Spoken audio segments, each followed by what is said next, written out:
Why is there an increase in the attacks of emergency service workers? Who is responsible for their safety? Are paramedics able to determine hoax or criminal calls? How can incidents such as the attack of paramedics in Khayelitsha twice in a day be avoided? What time is it? It's question time.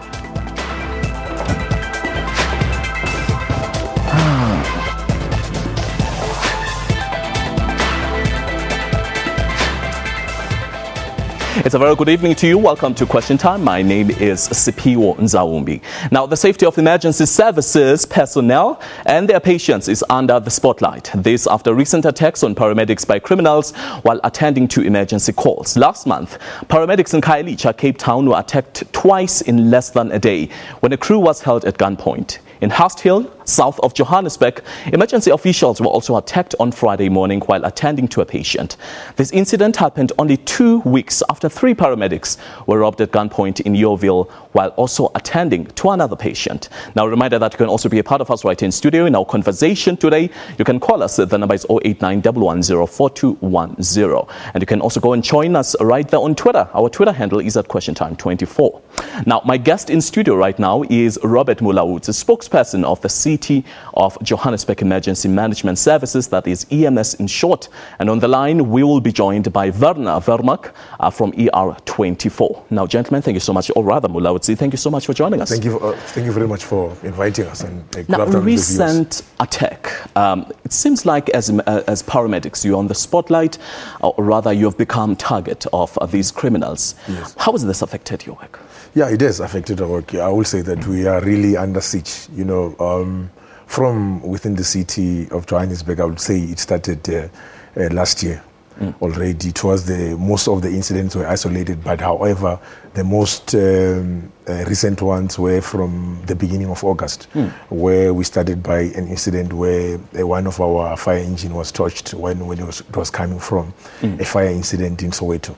There was actually a service delivery protest as the fire engine was passing through the hostel, and then they touched it. Yeah. We know they also stole some of the equipment which was in the fire engine, which costed a lot of money. You know, we're talking about 3 million rands of worth of equipment and also the vehicle. And then after that, we've had some of the isolated incidences where firefighters, when they go to, or emergency service workers, when they go to incidents, they were attacked. With the most recent ones being the one in Yeoville, 14 days ago to be exact, where 3 of our paramedics were attacked while they were busy attending to a patient, and also the one in Hurst Hill in Brixton, where 2 paramedics also were attacked while they were attending to a patient. It seems this is not just a central issue in Johannesburg. In Khayelitsha, there were also similar cases. What is EMS specifically doing to ensure that your safety is on the priority list? Yeah, it is. It is, very much, concerning from our side. That is why in most of the times when we respond to this incident, if the incident is deemed to be, dangerous or volatile for us, for the emergency services personnel, we'll have police. But it's difficult for us, to say that it's not feasible for us maybe to say that all the time when we respond to incident, we can have, police escort. That is the most difficult part. That is why in most of the times we really rely on the protection of the communities, because we are there to serve. We've got a responsibility to make sure that we render this essential service to them. We take it, for granted that they will be able to, protect us as we do what we do. Now, let's get into your operations as paramedics. How guaranteed is your safety? Yeah, we know that as emergency services workers, we know, that, our safety is on the line as soon as we, while we are responding to an incident. And as soon as we get there also, anything can happen. You might be involved in an accident while you are responding to an incident. You might get attacked or get robbed or die while you are in that incident. So the safety, yes, due to the nature of our work, yes, it's compromised. But we try and make sure that when we respond to these incidences, we have, for instance, police protection. But that protection is not going to be there all the time. The people of which we rely on for safety are the people we serve.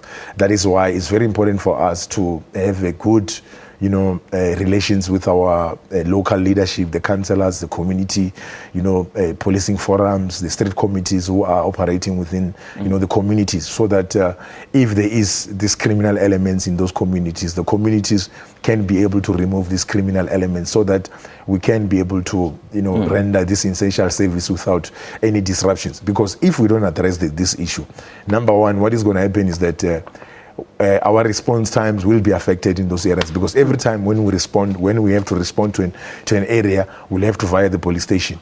Obviously, we might not even be able to get, maybe a police van on standby at the time. So we'll have to wait for the police van, which will, hamper with our response time. There will be instances where, these situations create panic to emergency service personnel, because somebody who's sitting, let's say in Khayelitsha now, in somewhere in Orange Farm, somewhere in Sentin now, who is about to respond to an incident, he or she might be panicking to say she doesn't know what is going to happen, or doesn't know what is going to happen when he gets to that incident. So it's very important for communities out there to give us that assurance that they will be able to protect us, because we don't carry guns. We don't carry guns. The focus, when we get that, when those bells rings, or when that siren rings, the focus is on the person who needs help from us. So we are not even looking around to, we can't be, even if we have those kind of weapons to protect us, we are not going to be able to use them, because our focus is on the patient who is supposed to get help. But also from your side, there is a view in the communities that you sometimes take longer to deliver your services. This perhaps could be one of the reasons, not justifying the act, which is definitely criminal, but this could be perhaps one of the reasons why you're being attacked in this way. But I wouldn't say yes. I will say that yes, there might be incidences where yes, we don't arrive on time. There might be reasons why we don't do that, but I don't think that justifies, the situations where we have to be robbed, because you don't want to find situations where now, if you don't address these issues, firstly, it disrupts, the service delivery, because we've got a responsibility which is given to us by the city's leadership to say we need to render this essential service day and night. We respond day and night. It doesn't matter what time is it. So do you have enough vehicles for these communities that you serve, specifically in Johannesburg? Yes, we do. We do have enough resources for us to be able to, to render the service. It's just that the communities need to understand that the service we render, most of the time when we respond to incidences, the people are in a panic. They expect us to do whatever they're expecting us. For instance, 3 days ago in Enadale, paramedics were expected to be able to resuscitate, a patient who was already confirmed dead on scene. Some of the expectations, obviously, from the communities. Yes, we will win some of the incidences which we come across. The incidents we respond to will win. Some of them will lose them. So the community needs to understand that, so that they mustn't, get an opportunity for them to be able to maybe assault us or attack us while we render the service. I think we are passionate about what we're doing. We are here to serve the community, so the community needs to protect us to serve. That's really what we're asking for from the communities. All right, well, that's Question Time right here on SABC News Channel 4. In studio, I'm joined by Robert Mulaudzi, National Spokesperson of EMS. You can be a part of our discussion right here in studio. The number is 089 1104210 or 002789 1104210. I'm checking your tweets right at Question Time 24. We'll continue our discussion after the break.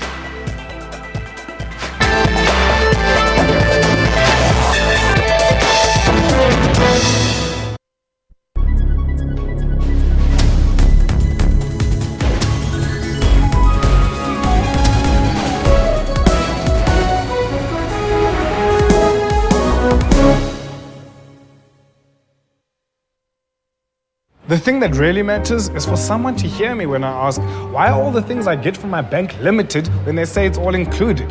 Limited card swipes, limited ATM withdrawals. It's so limited, it's like they never gave it to me in the first place. Now that's what really matters. Finding a bank that really cares about me. A bank like Nedbank. We have a savvy bundle account that gives me unlimited ATM withdrawals, unlimited card swipes, and unlimited prepaid purchases. Get unlimited banking and a platinum credit card, all for a fixed fee. Join Nedbank today.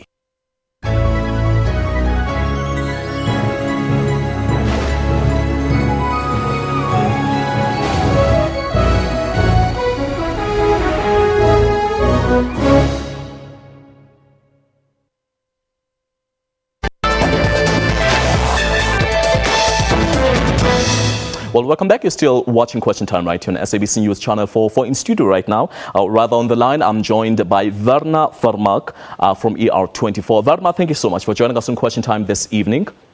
And welcome. Good evening. Now, you've got distribution, or rather rapid response vehicles, 280 that are, established to serve communities. Is this enough vehicles to serve these communities? Well, for a private service, it is enough for us to gather and also go out to all the calls that we receive. We do all the overflow incidents that we do go out through to the various communities. But obviously, as Robert said earlier, that with these attacks in the various communities, that we have to limit some of the areas that we go into, because some areas have been highlighted as high crime areas, and especially in Khayelitsha area, where paramedics have been attacked twice in one day. And this does not only affect the private services, but it affects other private services as well as the government services, regardless who you are. We don't have blue lights. We've got red lights. We're a neutral service. We don't judge, but still we are attacked and being attacked by these criminals. All right. In your view, what could have led to the increase of these attacks? That baffles all of us. It's something that suddenly sparked and climbed up into very high reported rates, especially this year for us.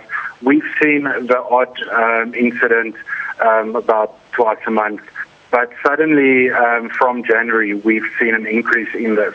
Now, if the community sees us part as a whole emergency services system and just target ambulances for some reason, we don't know.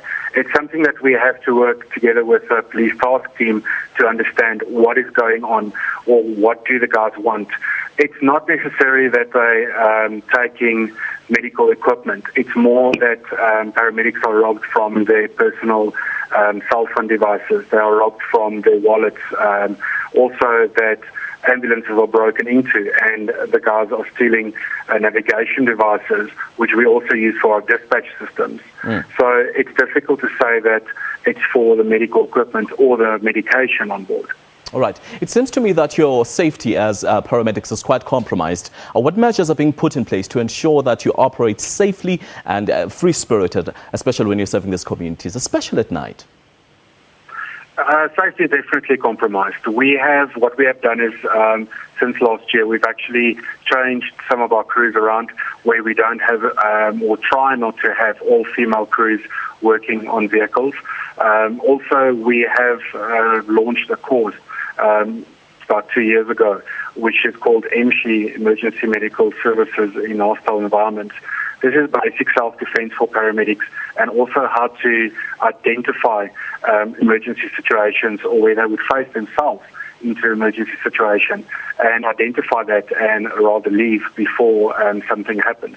But this is not always possible, because you're working on the stations, especially on mass casualties or at our house, and you are trapped inside of that area. So it's difficult to say, I'm not going to go and treat you because I'm scared for my life.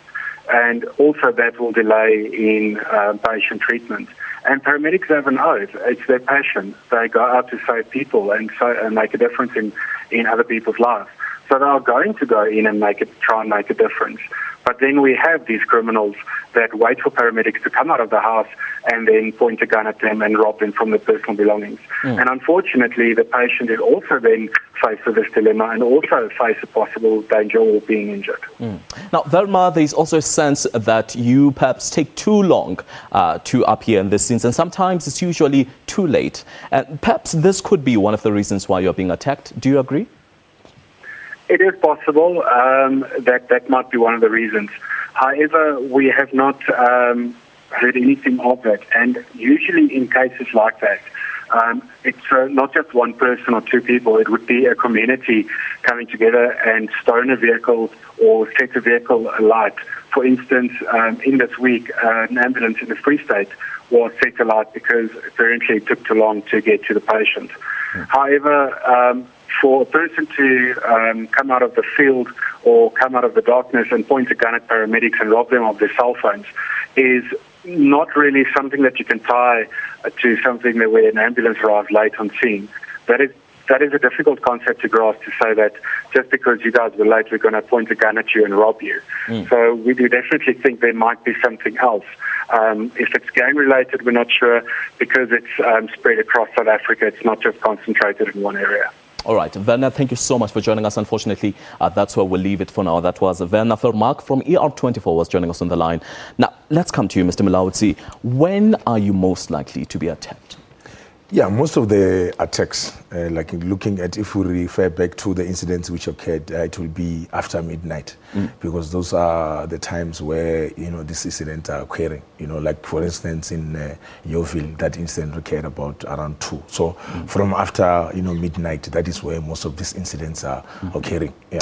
Let's look at the partnership perhaps that you would have with the police service of South Africa. Yes. What are the odds of the two services working together? Yes, it's that partnership has already been, there. But now what we're looking at, if we're looking at an action plan where we'll try and make sure that we put together all the stakeholders, relevant stakeholders, the police from our side, the JMPD also, not forgetting the critical stakeholders here, the community leaders, the councillors, the community policing forums, and also the street committees. Because these are the people who can be able to identify. If there's a gentleman by the name of Robert who has got a gap, who is terrorizing the community will be able to identify Robert. They are the ones who are living with this person. They should be able to identify that Robert is terrorizing us. Then they can be able to, that person can be reported to the police. So that is why we say, over and above whatever, all the, other initiatives we can do in terms of making sure that maybe technology to make sure that our EMS employees are protected and all that. But we rely on the communities we serve. Those are the people who are supposed to remove these criminal elements within the communities. Because if they don't do that, there's an old lady who's sitting somewhere in Deep Slot who needs our service. Okay. She's not going to be able to get that service because we are being attacked. All right. Well, remember that I said you can be a part of us right here in studio. The number is 089 110 4210. And right now we've got Sifiso who's calling us from Durban. Sifiso, welcome to Question Time. Sifiso? Sifiso, can you hear us? All right. It seems. Yes, Sifiso, you're on air. Welcome to Question Time. Sifiso? Okay. Unfortunately, because of time, I think we've got a problem with that line.